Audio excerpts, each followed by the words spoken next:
Please take your seats. Our program is about to begin.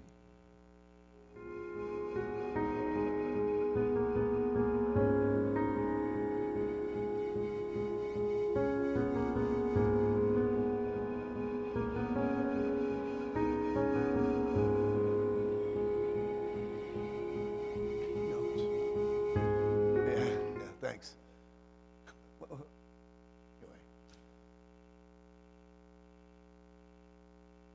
Well, good morning, everyone. Thanks for joining us early in the morning. I hope everyone had a great first day at the Inspired Home Show. We heard throughout the show yesterday that it was really productive. Everyone had a busy slate of meetings. But we appreciate that you're taking a break from that to join us this morning, the first of our keynotes. I'm Peter Giannetti. I'm the editor-in-chief of Homepage News, and I'll be moderating a discussion today about the consumer. The core of that discussion is the IHA Market Watch, and we'll talk about how we can learn about the consumer, use that education in applying that to this business. The IHA Market Watch actually launched just before the pandemic shut everything down, and we were able to do the first one virtual. Last year, we did another one that was virtual. We're happy to be doing this conversation live and in person this morning.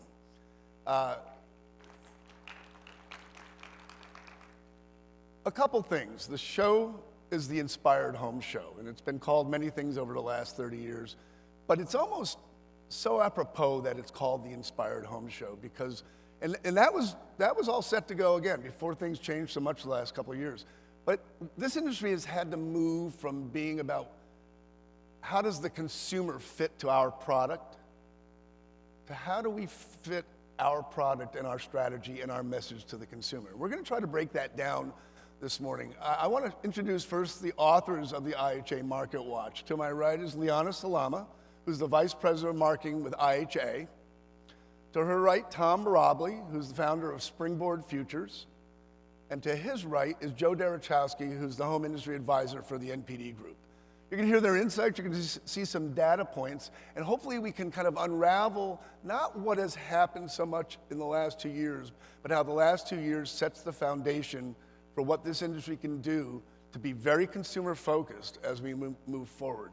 You're going to hear about 3 C's. I'm not going to tell you what those 3 C's are yet. And those 3 C's are meant to frame the consumer. And not to so much categorize them, but to give you a parameter within which to understand how the consumer responds to your products because those products understand how the consumer uses them and wants them. So let's get started this morning. Leana, why don't you tell everyone a little bit about the Market Watch program, kind of how we got here today, and give them a preview of the 3 C's. Sure. So I think you did a nice job of setting up the report itself, why it came to be, what it means to IHA in context of how the association is evolving to really become consumer-centric and bring that sensibility into the show and into everything that we do. But the report also is really intended to set the stage for how consumers are, what kinds of attitudes and value sets are driving the purchases they make. What are they thinking about? What's important to them as they're out there shopping? And ultimately, to give some insight and some ideas. We're not going to be prescriptive. We don't have necessarily the answers, but locating those areas of potential innovation for the industry that you folks can take back and kind of think through as you're working through product development or as you're thinking about what to stock on retail shelves.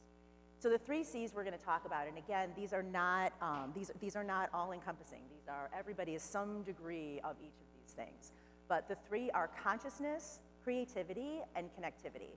So what we're going to do is we're going to go through each one individually, talk a little bit about what those value sets are in the context of some of the data points we've gathered, and then discuss a little bit what the opportunity is for the home and housewares industry within those value sets. And you'll learn that these 3 C's are all interconnected, and that's one of the beauties of kind of looking at consumers going forward. No one is one thing. They are many things, and you have to understand that as you begin to approach them. Leana, let's talk about the conscious consumer to get started today. Sure. So, I mean, as you right up on the screen is really exactly what I'm going to talk about. The conscious consumer is somebody who is very deliberate and very methodical about what they buy, who they buy it from, and when they buy it. So these are people who are very, very considered in every aspect of their lives. So, and what are they attuned to? What are the things that kind of drive them? Well, there are things like health and wellness.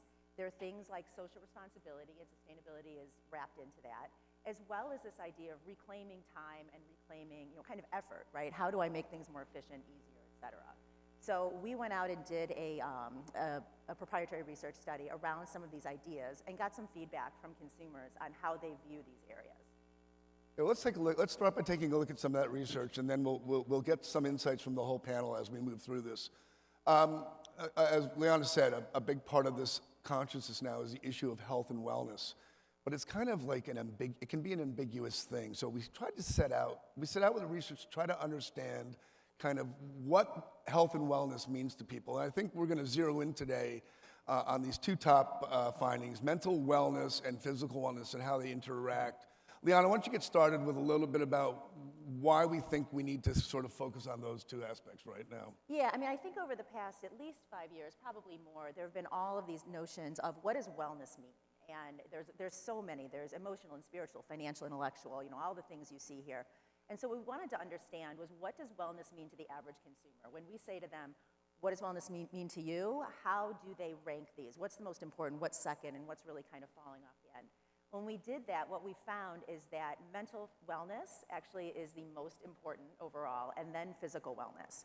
So we're going to zero in on those two, and we're going to talk a little bit. So we went and did a follow-up question and said, okay, what does mental wellness mean to you? What does physical wellness mean to you? What are the actual points in there? And what we found up here, so starting with mental wellness, is that mental wellness is it's really kind of about like a state of mind that's very kind of calm, relaxed, anti-anxiety. So you see here, sleep and restfulness, calmness, anxiety, mental sharpness is very important. Tom, when you talk about wellness conceptual, where does that mental wellness sort of start to take root in terms of the consumer psyche, and then what do we have to do to kind of understand that? Well, I think what's really interesting about mental wellness and emotional wellness is to see them jump up this high, this fast. I mean, I think a lot of us feel like, okay, well, we're done with the pandemic, and it's over. But there's a lot, there's a lot still to. We're very stressed. A lot of it doesn't just go away because we're back socializing again. A lot of it is, some of it's stress about even socializing again, just how do we do that? So I think that I'm always at 30,000 feet with this sort of thing, and just going out and understanding that the people you're dealing with are really concerned, no matter how happy they seem. There's a lot of stress going on, and I think that Home and Housewares, we live for this. I mean, we are as emotionally in contact with the consumer as anybody else. So it's our sweet spot is fixing this. I think the danger is to say something like mental wellness and try to make it a clinical issue, when it really is not a clinical issue. It's really about understanding the psyche of how the consumer feels at any given time. Joe, what have you seen in your research and observations that kind of address the need to zero in on this as an opportunity? Well, I think the interesting part is the change. This was fielded in January, which is a great thing to look at kind of the urgency of this. And I want you to think about January. You just went through, you're creating your New Year's resolutions. We just went through, Omicron was kind of at its peak at that moment. And you're sitting there going, how do I want this year to be? We're about to enter the third year. We're kind of sick and tired of being sick and tired at that moment. So historically, we would be looking at dieting as being a big part. We saw in our books data at NPD that dieting books for January went down 33%. We also saw like scales declining for just the month of January looking at that. So you could see that there was clearly a definition change that was happening. And so I think the mental wellness part of it right now is really an interesting insight, because it's a unique thing. And right now it's talking about how us as consumers are feeling. And because it's such a powerful emotional state that we have, this is a time that we really can kind of help them. We can help alleviate some of their concerns and hopefully get them in a better feeling, less anxious state, that ultimately they reach in their wallets and spend a little bit more money. Really, we talk a lot about pain points. This is where the effort to understand pain points mentally or from an emotional standpoint, and also the physical standpoint. Let's take a look, Leana, at what we found out with regard to physical wellness. Yeah, so I mean, you see the stats up here, and we really only picked the top 3 for each of these to talk through. But for me, the aha moment here is that when we think about physical wellness, I think for a long time, a lot of folks equate that automatically with weight management. And weight management was one of the options. It actually came in sixth after many, many other things. You see the top three here, but then you had strength and endurance. And these things that are really less about what do I look like, what am I presenting to the outside world, and more about am I taking care of my body in a way that is going to last me longer? Is it going to, am I going to be around longer? Longevity plays into this. But as you see here, it's really not, weight management is not the primary driver of physical wellness. I think it was also interesting, there was a lot, in all the things we're going to talk about, there was a lot of Venn diagram, a lot of crossover where there used to be spikes in generations. Now people are inside a generation, or they're just thinking about all of these things, and you're seeing less, even when it was weight management, even when it was nutrition, that was at the top, and there was, a big kick to step two.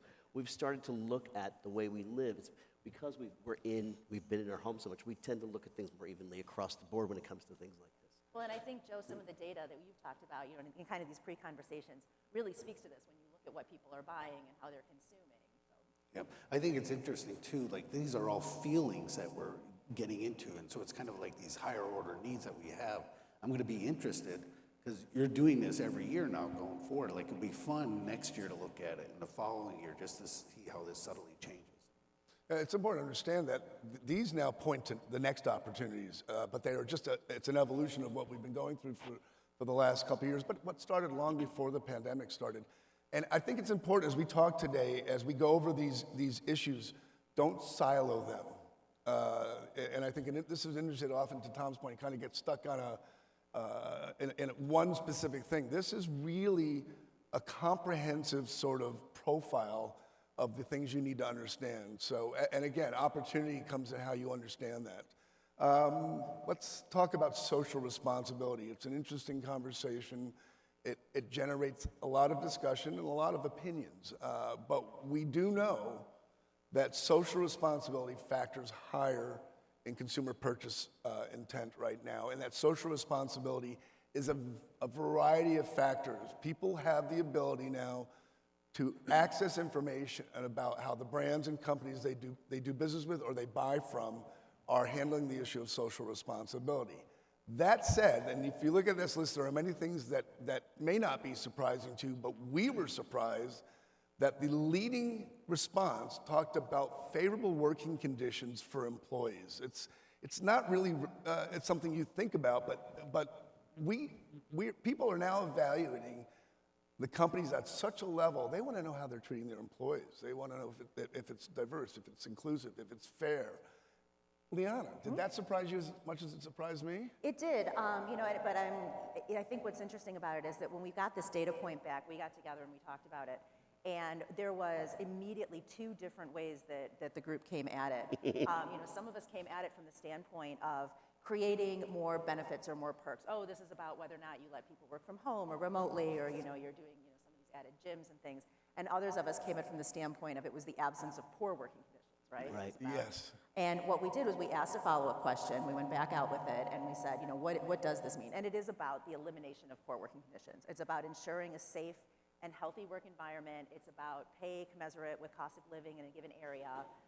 And I think that what immediately occurs to me is that I'm on LinkedIn with so many other professionals, and I see all the time. I see these rated top place to work and all of this, but I don't see it in consumer-facing marketing, right? Yeah. I see it on a job. I see it in LinkedIn because that's inherently about employment and jobs and all that. But I think the takeaway from this is how do you leverage that in your consumer marketing, not just in your kind of B2B employee recruitment marketing. So much of this is also you see it when you go. It doesn't matter whether you're going to a big retailer or a small retailer. People are speaking to the person behind the counter, the person behind the register, saying, "How are you holding up? How's it doing? You doing all right?" And I think a lot of that is, this is probably of all the trends, the one that's the most, to me, internal, external. This is not look at the consumer. This is also look inside your own doors, because this is how you're going to keep employees when things get rough, treating them like human beings. It's like everybody just wants. The pandemic had one really unique aspect, and that is we all went through it at the same time. It wasn't like World War II where you had mothers experiencing it differently than sons, that everybody had a different experience. Here, a lot of us were all under the same roof. We were all experiencing the same thing. It's driven a lot of empathy. So businesses are expected to be empathetic when they work with employees. Joe, you talk about innovation, and sometimes people think of innovation purely in the realm of product and perhaps marketing. But innovation in messaging, telling your story, and having a comprehensive story and giving the consumer, and also making sure that your retail customers are aware of that story and able to transfer that to consumer. When you think of social responsibility along these lines, what are some of the things that you see driving the consumer right now? Well, a lot of the things driving the consumer are the things we're talking about here, but I think the consumer is in the midst of change. And so whenever there's a change happening in their lives, it's a little easier. It's a connection moment that you can emotionally start to connect with them. One of them is obviously there's a huge change in how we work in this during the pandemic. And I think the ability to recognize and tap into it is a very creative exercise. I mean, we would see at some point there are retailers who have spoken about their employees and things of that nature, and it does well. And it makes me think of a quote that Tom always said, which I love, which was, what is it? I am you. We used to market to people and saying, we get you. And now the message is we are you. It's a very different perspective. It's very unique. And I think building on that is so true at this moment, especially with this, because it is basically saying, we are you. We understand it, we empathize, and so just connecting that brand. And if there's ever been a better time for brand building, there's none. Right now, this is critical. We're setting the time for the next decade. People are in an emotional state of what we talked about a little bit before. That's exactly what a brand is to connect that emotion and create the emotion you want to provide for consumers. And this is obviously one of the variables that, again, caught us all a little bit by surprise. I want to point something out before we kind of move on from here, which is that, inherently you look at something like this, and we're talking about the favorable working conditions, but look at how important some of these other things are. And the way the research was conducted, IHA has crosstabs across the board, so we can slice and dice this by age, by generation, by education, by income, by geography. And, at the risk of having this go on for days and days, we tried to narrow it down.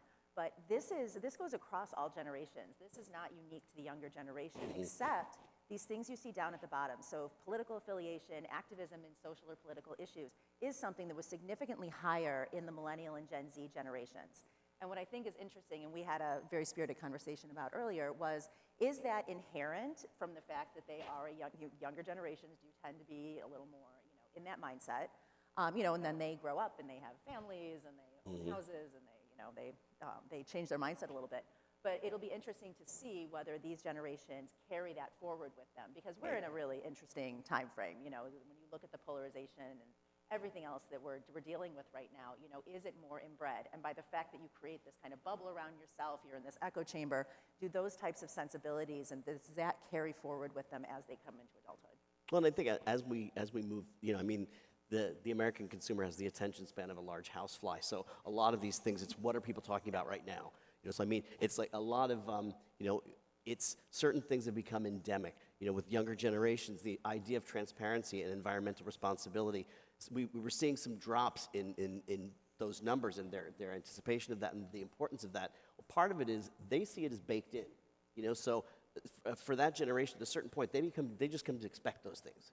They expect. So it's more at the forefront of what they're thinking about is what's in the news right then. So that can be a part of it. Well, I thought it was interesting because you would look at it by age, and I think you had the sustainable products was 45 to 54 at that time, which usually data historically would be the younger consumers. But it was interesting because it was like a rank which one, correct? Correct. And in it, you could see the younger consumers grabbing those bottom two first. Yeah. Because they were kind of, like you said, it's baked in for sustainability. But it's interesting just to see how that became what they jumped to first, where the older population wasn't necessarily that way. And I jumped the gun a little bit on slides, right? That's okay. But just one final thought. That this is why it's necessary. You don't lock into a consumer, then 5 years later try to figure out who the consumer is. Then again, following that consumer through all of the various life cycles they are and seeing how they adapt. Do they retain some of those core values that they had when they were younger? Maybe, maybe not. You have to stay with the consumer. That's the essential component here. We jumped ahead right now to the issue of convenience. We know that convenience is obviously a very important factor. This is kind of the other. It's not related to social responsibility at all. This is something on a more practical level, and just ease of use. Leana, it jumps right out at us right now. Yeah, absolutely. And, at the risk of saying that it ever went away, convenience is back, right? We had a lot more time on our hands over the last couple of years, and that is increasingly not the case anymore as our schedules fill back up. And what we really wanted to understand is what people talk about convenience, but what does that mean to you? And it was interesting that ease of use, jumped out above, because a lot of people think of it as time savings and as speed. But ease of use, which doesn't necessarily mean time saving, just means that it's more accessible, it means that it's more, available to you, was the one that jumped out in front. Yeah, the one thing I would add to that I would add 2 other letters, easier.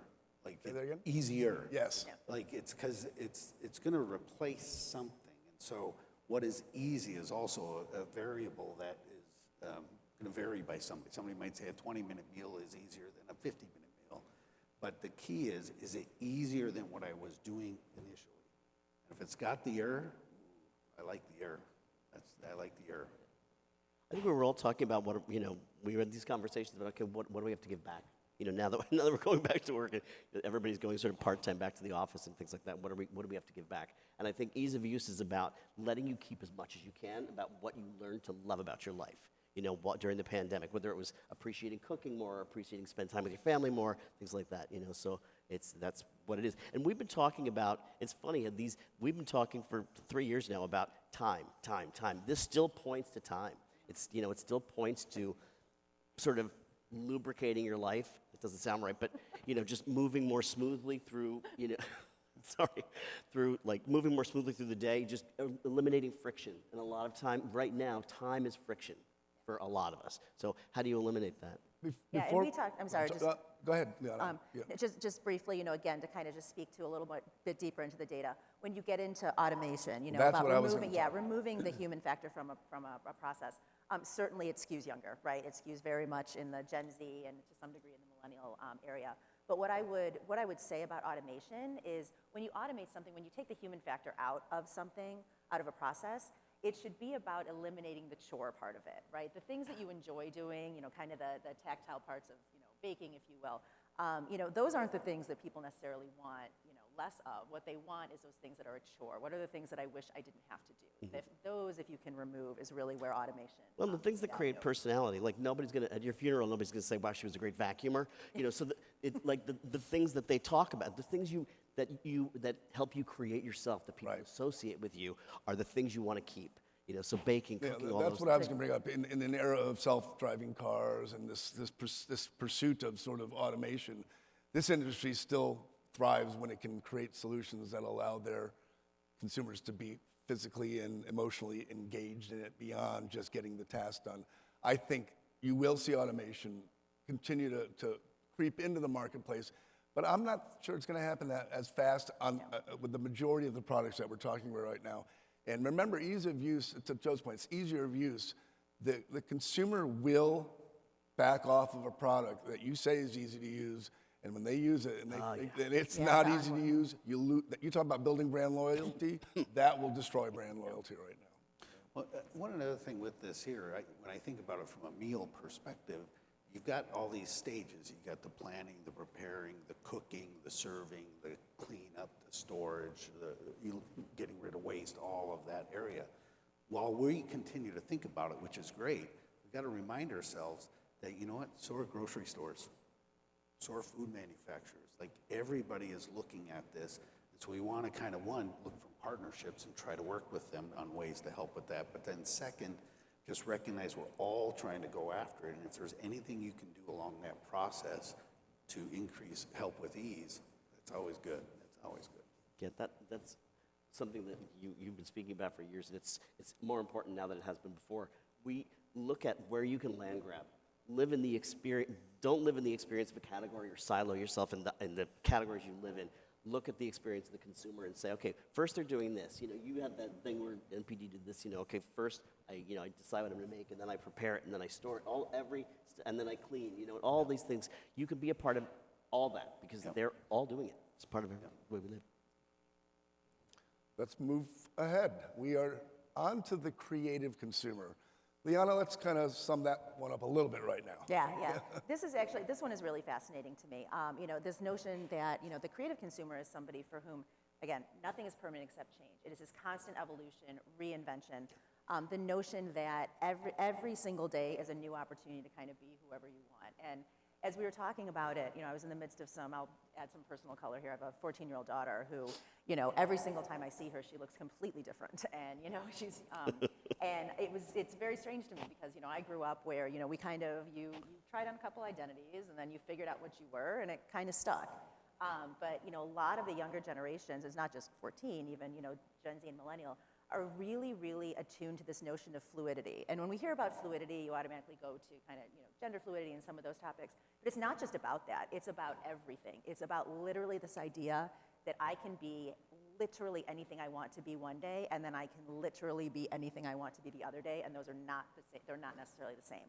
So the creative consumer is somebody who lives that way, somebody who's into experimentation, they're into change, they're into trying new things, learning new skills, and just really reinvention over and over again. I think a lot of us are kind of we look at our peers and our friends, and we're evaluated. We evaluate other people by how frequently they reinvent themselves.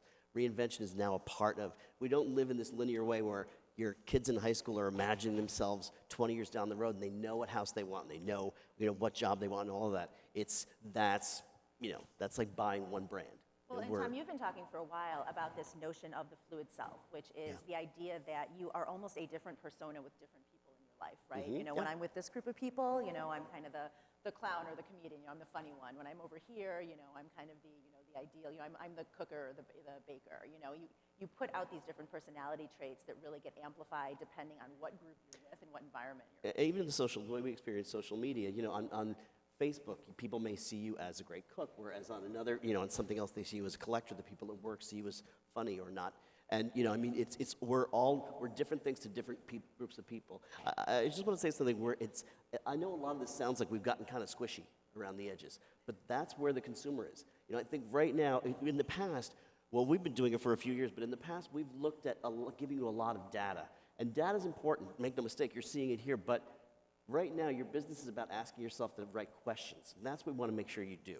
We're not going to give you the answers because it's different for all of you. So just, we want to make sure you're asking yourself the right questions about who's walking in the door and who you want to walk in the door. And, But this creativity, too, has always been a little bit of an undercurrent that's out there. It's just being amplified at this moment. I mean, we've seen, whether it's in tabletop or whether it's in bedding and bath, like this ability to mix and match and adjust throughout the year based on the colors has been there for a bit, but now it's a critical piece. It's this craving to, if you think about it, every 3-4 months we're going through a new thing, and the ability to adjust then to how you're feeling and thinking at that time, and the needs are going to change, whether outdoor entertaining or indoor entertaining or tailgating, whatever those things, that ability to adapt and adjust is critical. and enabling creativity. I mean, your products, your assortment enables creativity commensurate with who you're dealing with. Tom, you had some interesting observations about the notion of customization, that it may be misunderstood right now. Well, yeah, I think we always look at customization, and when you hear it, you picture, Nike and being able to make your own shoe and all of this. And I think that with, when we're looking at products now that are doing well, a lot of them are about creating like customization inside a product. So talk about that. I think that that herb piece. This amazing. the difference between customization and fluidity is that customization is, okay, this is what it's what I want right now. I want it in this color or this style or whatever, and then I'm going to live with that. And fluidity is the idea that I don't want to live with that. I want to change that in a week from now. So, I think what we can do, and we've got a couple slides in here that we're going to get to that kind of really talk about the desire of consumers to change more frequently. So I want to kind of keep us moving, but looking at first new skill acquisition. I don't think it's any surprise to anybody that in the last 2 years, consumers picked up a lot of new skills, right? So you see right here. But what's interesting is that they plan to continue to pick up new skills as we get into, to 2022. And what jumped out at us a little bit, is some of the increases in the job-specific skills or graphic design or any of these other kind of areas that consumers are looking to get into increasingly in 2022. And I would attribute that to kind of the fluidity, if you will, of the job market right now, of people who are, in their late 30s, Some people 40s. didn't go back to their old job, right? Yeah, or they're in a job, but they're actively thinking about, they're in their 40s and they're wondering what they want to be when they grow up, So you've got people going back to school, you've got people learning new skills, you've got people who are, and how do we as an industry enable that, right? We're not going to come out with a lesson on how to do social media marketing, but as an industry, how do we recognize that these people are going back to learning, they're trying to, acquire these new skills, and how do we facilitate that, in their homes, whether that's in learning environments, learning spaces, products that help them, kind of zero in on what they're trying to accomplish. Yeah, I think it's interesting, all the ones that you see increasing, it's learning, and it's like during the pandemic when it started with so fewer activities in the evening, it just gave you a chance to want to have new experience and to learn new things.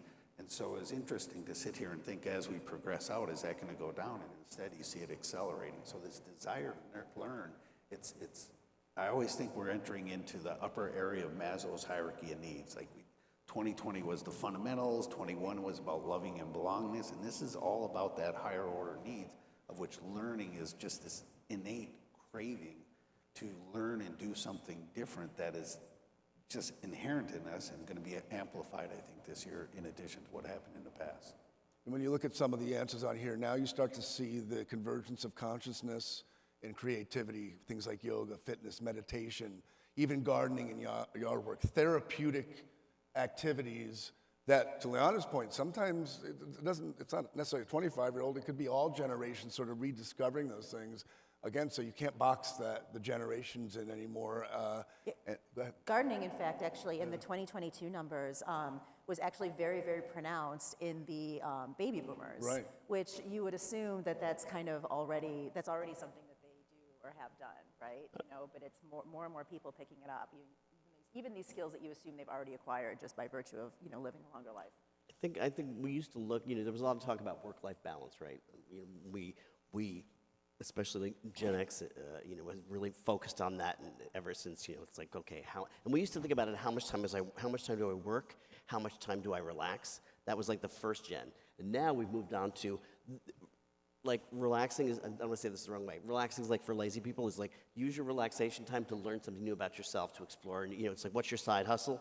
It's become like, what do you identify with besides what your job is and what you do? And I think, again, helping people figure that out, helping them figure out what their next passion is, and realizing that some of the things that you've always thought were difficult are not difficult. Like growing herbs, like that. There's some. If you have a second, come by the Market Watch trend booth, because there's some products there. We talk about customization. There's an herb garden that you you choose what you want to grow. You can you program it in, and I don't know how many herb gardens I've killed, but this is like, once you decide what you want, it does the work for you. So it's got just the right amount of like smart and Well, I think some of this also, what I think about is just the inherent nature of change. What do you do? Like, I'll use a restaurant as an example. A new restaurant opens up and we all go to it. So what are the ones that you keep going back? What's the inherent nature of those ones? I mean, you come from the restaurant industry and looking at that. Part of it is it's got to have an experience that is just kind of creates a spark in you. Part of it, you got to love the product, obviously, that goes with it. Part of it is there's a passion somehow that's being fueled to say, I'm going to make this be now part of my new thing. Well, all these new behaviors that we started in 20 and 2021, we're like the new restaurant. How do we get them to come back the second and third time? And so we got to be really innovating in ways that we inspire the consumers, innovate in ways that make it fun for the consumers, innovate in ways to just create this additional connection with them, and just keep innovating it beyond it to create this experience that makes this new behavior maintain long term. When you think about, restaurants, like, I know that there was one I was talking to someone about yesterday that was in New York, but certainly here in Chicago, we have a concept called Next, which is a Grand Ockets restaurant, and what it does is it completely overhauls itself. It has seasons of its own. It completely overhauls itself to be different cuisine, different decor, different everything, and that kind of goes back to that idea of, not being static, of constant movement and change and fluidity. So we started talking about frequent change a little bit earlier, and how that fluid consumer. Take us through, Leana, this slide right now, which kind of shows some generational issues right now. Yeah, so one of the things that we wanted to talk with consumers about is, how often do you change out things in your life, and how often do you wish you could change things out in your life? So the first bar that you see here, this is only people who gave the answer of once a year. How often do you do the following things? Once a year, you see the bright red bar this is how many adults overall do that right now once a year. The bar right below that is how many adults wish they could do that once a year or more. Okay, so you see that jump up, and then when you get into millennials and Gen Z, you see it jump up even further. So that really illustrates the point we're talking about, which is that, yes, when I go out right now and I buy furniture, I go out and buy a big sectional couch, I assume I'm going to have that couch for the next 10 years, right? That's not necessarily the case for a lot of folks, and they're thinking more about this is not permanence for me. This is about right now. This is not about, a year from now. And when you look at the price points of some of these are expensive things. So if they want to do this with this degree of frequency, imagine how much more time, how much more of their year, how much more of their wallet you've got. If you could talk about something that's just that's just doing something new with changing out the way you grow herbs, or changing out storage organization. All of those things that really give you the feeling of change that are a lot more accessible price-wise than some of the things we're talking about here. And it's not about wholesale change. These can happen in increments. And not everyone's going to be able to afford to repaint a room, refurnish a room, change their decorative items, and buy new electrics necessarily at the same spot. But it's understanding that there's a great desire to do that, and being able to hit them, be in front of them at the moment they make the choice to make that change or to do that. And this goes back again. We've talked about, BMW showed color-changing vehicles at the CES show and color-changing paint. And this industry has tried to find ways to sort of slap a new color on things. But to Leana's point earlier, sometimes you buy a new mixer in a certain color, you're not going to buy another one tomorrow. Mm-hmm.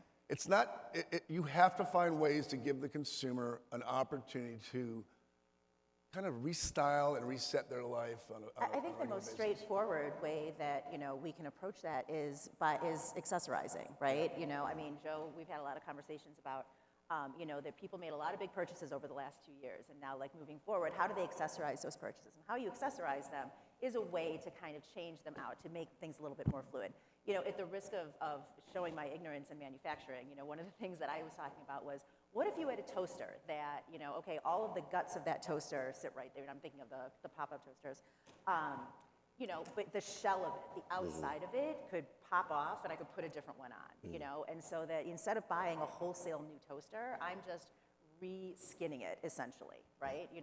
What types of ideas like that are actually doable, at scale? I think about back to my childhood, we had these gym shoes that, you could change out the little, there were triangles on the side of them. You could change them out so that they matched your school colors or, whatever you were feeling that day. How do we create the opportunity and the ability to make change for the consumer without asking them or without expecting them, because they won't, go out and have new wholesale purchases over and over and over again? Yeah, the tabletop industry is one of those areas that can actually help. It's almost like a mood ring for the consumer. They can mix and match and change colors, seasonality to kind of suit their mood. And I think if you look at changing decorative items at the high level it is right now, that may be one of the most cost-efficient ways of addressing change. And again, that fits into this industry very, very well. Well, you think about home textiles. They've been doing it forever, right? You buy the pillow inserts and then you just change the wrap around it. You buy duvets and then you put a cover on it. We've been, one of the things that we keep saying is trend right now is about evolution, not revolution. People want to make small changes. They want to keep moving.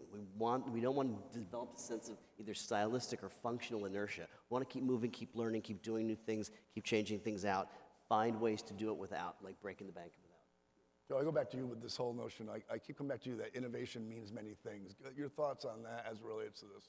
Well, I look at this and look at the delta between the top line and the second line there. You can see some of the biggest gaps are those things that are outside of you, that in that environment that you have. And I look at that and I think back to CES. There are some appliances that would be able to change colors. I think of the old mood rings that we had, right? You might be able, is there ways that we can ultimately, and it's not just color, but it's the ability to adjust the environment of the product in the usage moment that just goes with what you're feeling at that moment.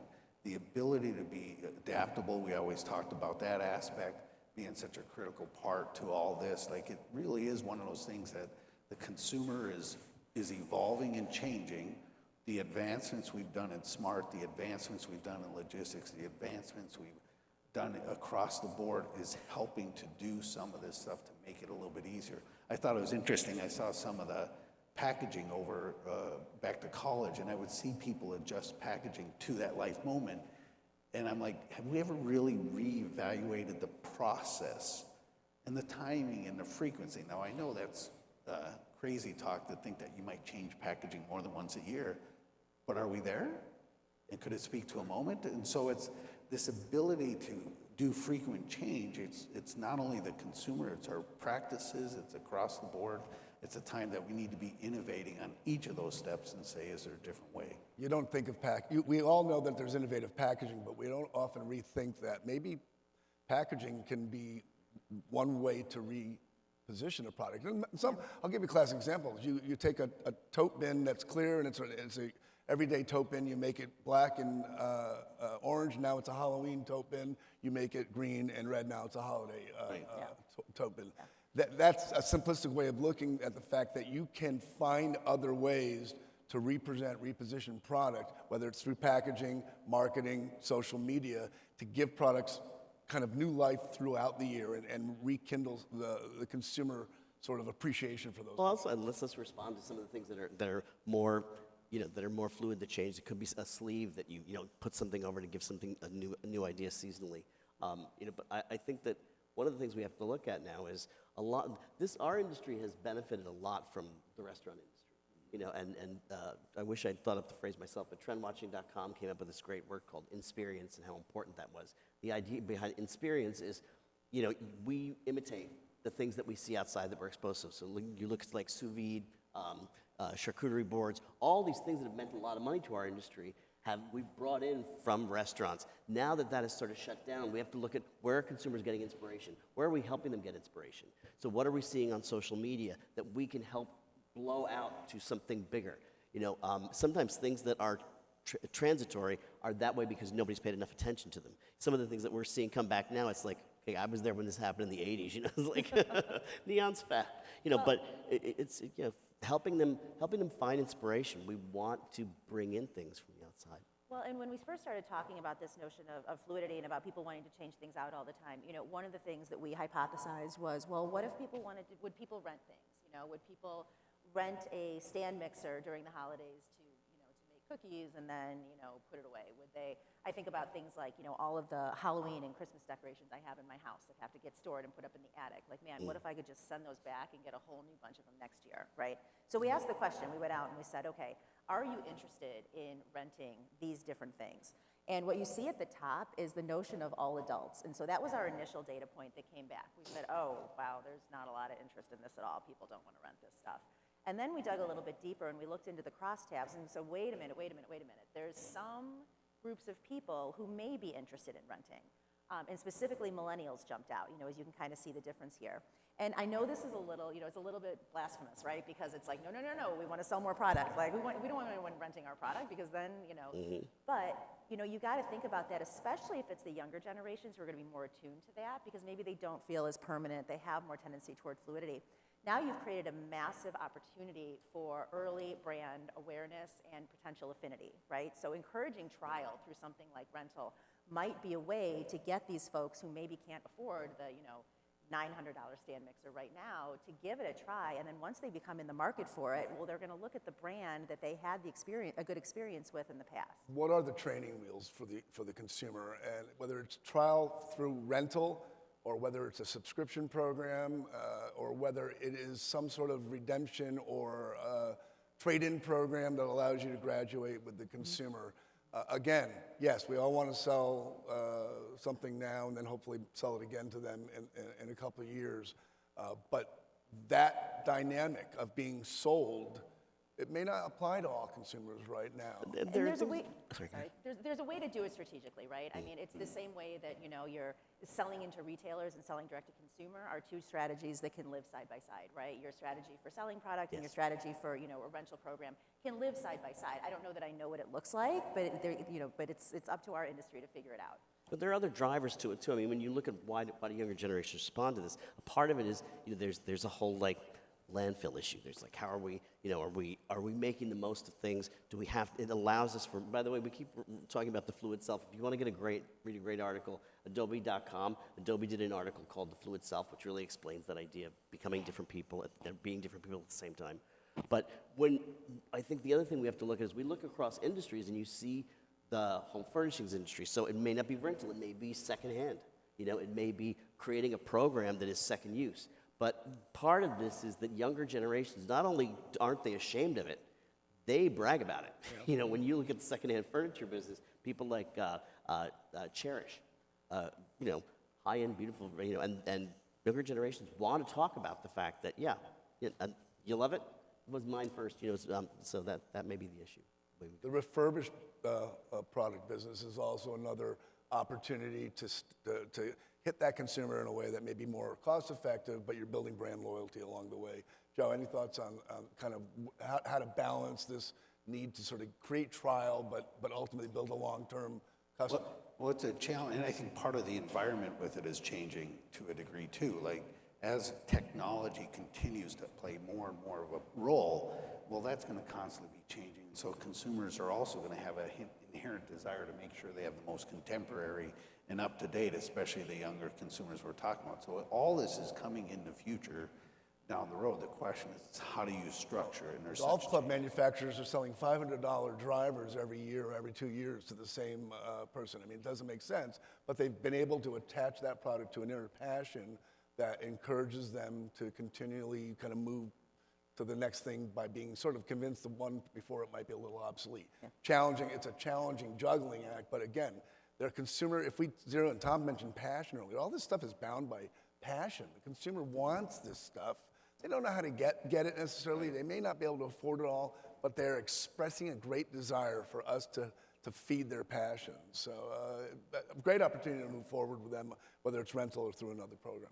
Leana, you just mentioned direct-to-consumer, and I want to just jump back to that, because direct-to-consumer can live, we always tend to see it as sort of a, us and them type of thing. First, you're starting to see direct-to-consumer amp up to something where then it's adopted by the industry as something broader, but also they're two parts of the same animal.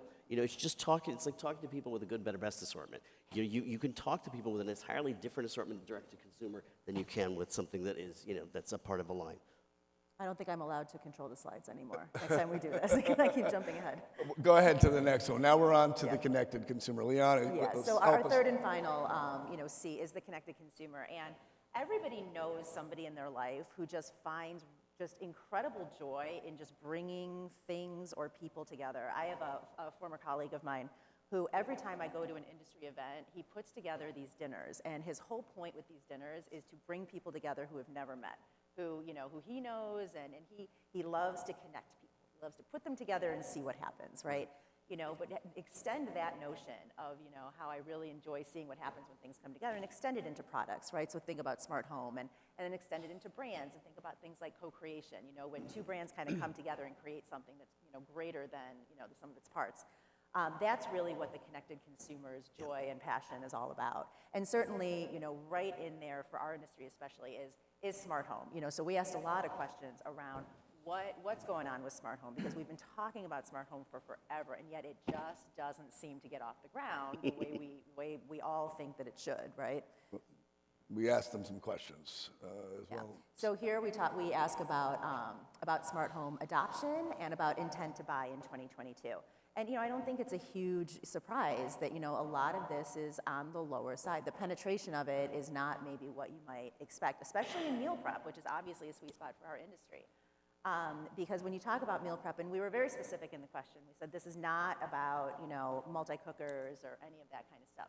This is really about true, this is about your things that remotely read the temperature of your meat and allow you to kind of walk away from it and it figures out when it's done. This is about storage products for food that detect the gases coming off of your vegetables and kind of adjust appropriately or alert you what's going on there. So really trying to get into the heart of smart products.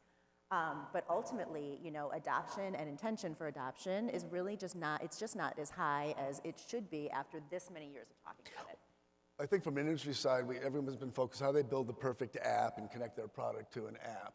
And I know that technology has to be done, it has to be embedded in, but it's really not about the Leana was like, why do I want to like control my slow cooker from my car? It's not about the app. Joe, why do you think we're at this kind of crossroads, and why the opportunity for smart home may finally emerge? What do we need to do? Yeah, I think it is ripe right now, and I'll give you my perspective. Well, first of all, smart is a reason to believe. It's not a benefit. It's a reason to believe to solve a need.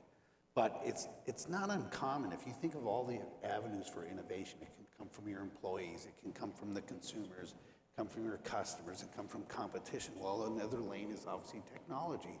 And inherent in that lane is you build something, and then you hope that it shakes and finds a spot with it. And that's where we were, and it was a lot of times unsuccessful, which is common across anything that's a technology-driven path.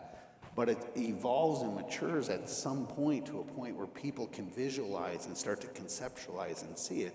And then similarly, manufacturers and retailers can now look at the ingredients and go, if I take a little bit of that and sprinkle a little bit of this and sprinkle a little bit, now I can actually solve that problem.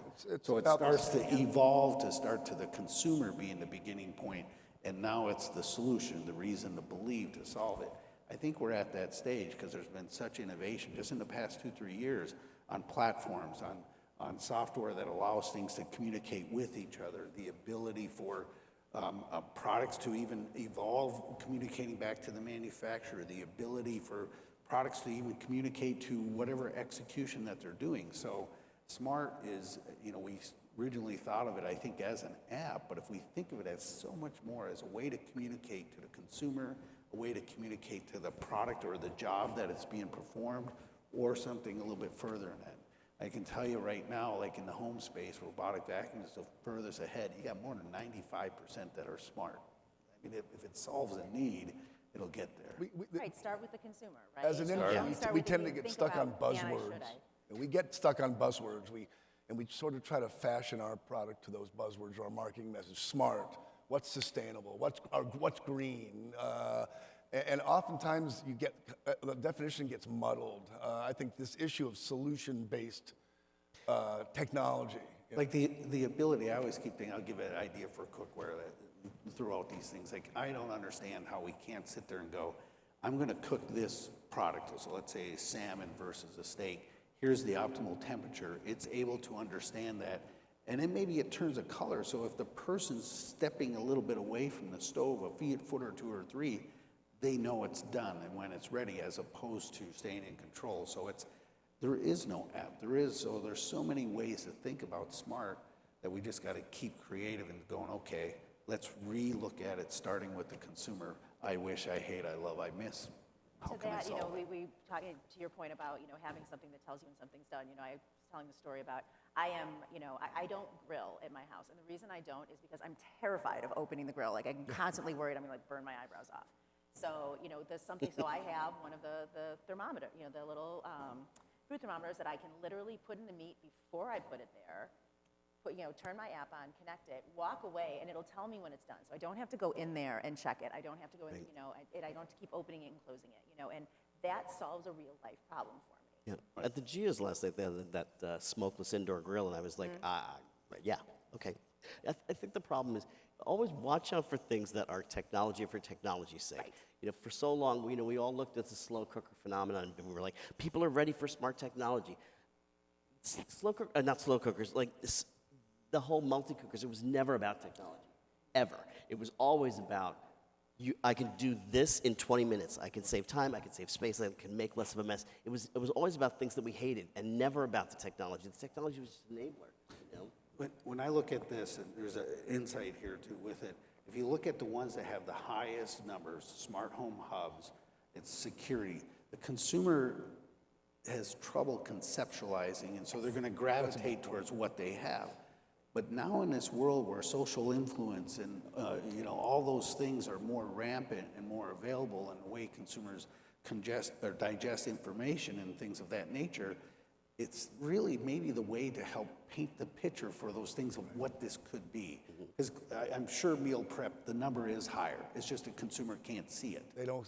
But the ability, whether it's through TikTok or other social media or YouTube or whatever the case may be, we're at a point where you can start to tell the story and paint the picture so the consumer goes, you know, we were doing some of the awards last night and somebody goes, you know, seeing these products that you really like, oh, that's very cool to see them in action. Sometimes we just need to see it. Yep. Well, and so we did take this a step further, and we said, okay, what if we could help conceptualize it? Does that, you know, what is the response we get from consumers when we actually talk about conceptualizing some of these things? So we asked a bunch of, you know, and it stemmed from a conversation we were having, or some of these did.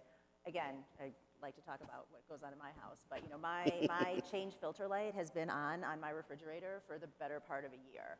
And the reason why, and every time I go to get a glass of water, I see this thing, but I'm there to get a glass of water, and I'm not in the headspace of, okay, now I gotta figure out what model refrigerator is this, what filter does it need, you know, all this kind of stuff. But if it was the kind of thing where my refrigerator would tell me that my filter was no good, and then it would say, do you want to order a new filter? Like, yes, I do right now. Do that for me, please, right? Instead of making me do the work. But other things like, you know, what if you could coordinate? I have 2 children who don't necessarily want to eat the same thing that my husband and I eat. And so I'm making different dinners, you know, or I'm making different dishes as part of an entire dinner, right? And everything's done at different times, and everyone's, you know, things are coming out. And, you know, what if my appliances that I'm using could talk to each other in a way that said, okay, rice cooker over here, and, you know, saute pan over here, and oven over here. Here's what's in them. Make them all come out at 6, please. You know, that's all I want. You know, but some of these ideas on here are really, you know, what's the worst part of having to make dinner? You know, figuring out what you have and what you're going to do with it. What if you had something that could detect your inventory levels of your food in your pantry and refrigerator, and it could ideate recipes for you? Go search online, find recipes, spit them out, and give you the idea. These types of things saw a really positive response from consumers once they were able to conceptualize what these things could really be. I think also the things that you see adoption and the things that you don't, there are things that we just don't want. Like, okay, look at Star Trek. the kid of the 70s, but when you look at Star Trek, the things that caught on, the flip phone, things like that, things that that didn't offer a lot of creativity, the things you didn't see happening. That door opens and there's a hot fudge sundae. Okay, you know, those are human things. They're things that we want to be a part of. They're things that make us creative, as opposed to where we want technology to come in. I don't want to, like, vacuums, you know, that whole thing. It's like, I don't want to be a part of that. So it's like, great, you take that over for me. Save me time so I can do something that really matters. The consumer doesn't want to necessarily see the technology. They need to trust the technology inherently. That's the conceptualization of the message. They want the technology to do. I really don't know how a microwave oven works. I've had them for 30 years. I have no idea how it works, but when I push popcorn, my popcorn pops. And that, I think we can, to your point, technology has to be sophisticated, it has to be there, but the consumer doesn't want to think about that. They just want, when the pantry is empty, they want something to order the sugar for them or something to order the peanut butter for them. Well, there's also the insight too, where it's evolving to the point of your pantry infrastructure. Like, think of all of us with our printers working from home. Like, it now basically orders it. Like, mine says I misspell words a lot. Like, I mean, it's really watching what we have. But the ability to communicate back to the manufacturer, have a better understanding of your consumer, a better understanding of the usage, so that you can build better products, help better solve their needs. That's also another area that's just out there. So we don't always think broad like that. What is next? Wrap up. So we have actually taken a look at consciousness, creativity, and connectivity, and how that all integrates and works together. And what we've learned, it's not one generation or the other. It's really a little bit of all of this and a little bit of every generation. Wrap up thoughts on how we can take what we learned today, where we can get more information on this through the IHA Market Watch, and kind of what to look for as we kind of head out to the show this morning. Yeah, what this slide just illustrates is that, you know, again, what we talked about from the beginning, which is that as much as we're kind of talking about these mindsets and almost like creating personas or archetypes around them, our goal isn't to say, you know, your customer is one of these 3 things. Your customer is some combination of all 3 of these things. And, and we don't necessarily know exactly the answer. We asked the question about what consumers identify with. We defined each area and said, how strongly do you identify with these different things? And you see from the slide that, more, close to 50% plus identified strongly with all of them. So, to some degree, whether you break it out by generation, or any other piece, to some degree, every consumer has some elements of these three things. And they might move in and out at any given time and all that. Tom, some wrap-up thoughts on all of this? Yeah, I would probably just focus on one thing that I felt came up a lot, and that was in connectivity. One of the great things about connectivity is it went from digital to analog. It was about being connected, and that's kind of where we started. And then as we built into it, it was like, no, it really is all the way through to just the way we connect to other people, the way we connect to our family. And there's something, that's been coming up in conversations right now. We all have, the pandemic made some of us who were really comfortable entertaining kind of uncomfortable, and it's like, just even the idea of having more than 4 people over. So really look at pain points. A lot of them are very emotional. How do you get back to getting comfortable with having people over again? We become kind of insular about things. So this idea of socializing and being creative with other people, we have that card. Joe, some final thoughts on how it all sort of works together right now. Well, one, I think the key is a takeaway that I would always have with this, we have to keep innovating on all of these areas. I just can't help it. Most trends take about 15 years, a generation. There'll be a theme that goes through. Well, right now, this year, between the changes to returning to the office, the other times, things like that, we're going to start to settle a whole new set of needs that build into these consumers as they think about that. And the beauty is, it's going to set the stage for at least a decade. And so if we start to innovate, if we really try to push ourselves and brainstorm on each one of these little elements across all of our businesses and leading in that space, I really think we can, one, make a lot of money, and two, more importantly, we solve consumers' needs and make their lives better. It came And down to that's one. really I'm sorry, finish. Yeah, that's really kind of the point of what we're trying to do here, right? Is to identify what are the consumer needs versus, where are we at now? Where are the gaps, right? That, our industry, that we can kind of say, here's where opportunity lies. And now, go out, ideate around this, like if we can inspire people around thinking about more what consumers want and then, identifying ways to fulfill that in the product development and retail strategies that are out there. I do want to just point out briefly, because you asked the report, Market Watch, like I said, we've got, this is just a sample of kind of the study that we did and some of the color around it. We'll be publishing this report by the end of March. It'll be available through IHA. And, for our members and retailers and whatnot, again, all of the crosstabs that live behind this data, reach out to me or to someone at IHA and ask the question, like, well, how does that, how does that fit in the Midwest? Or how does that, what's the income differential, for people who feel like that? We have all of this data, and it would be impossible to publish all of it. When you look at it, you really start seeing some of you see the opportunities that different generations, sometimes the delta, the change is where the opportunity sits. Like, why is it this big shift? And a big part of being able to help yourself with it is knowing who your customer is and also who you want them to be. But, we're ending a 2-year romance with the consumer in our categories. This is ours to lose, and we know, Joe, you pointed to the numbers and you said we're not going to, look, things have been great for us over the pandemic, really reconnected with consumers, but it's ours to lose. We were talking as we were preparing for this, and we realized the consumer has fallen in love with their home again. Mm-hmm. In the simplest terms, the consumer has fallen in love with their home again. Mm-hmm. So the question is, what are we going to do to keep the romance going? And we think with some of this insight, we can kind of keep that romance going. I want to thank Leana Salamah from the IHA, Tom Mirabile from Springboard Futures, and Joe Derochowski from the NPD Group.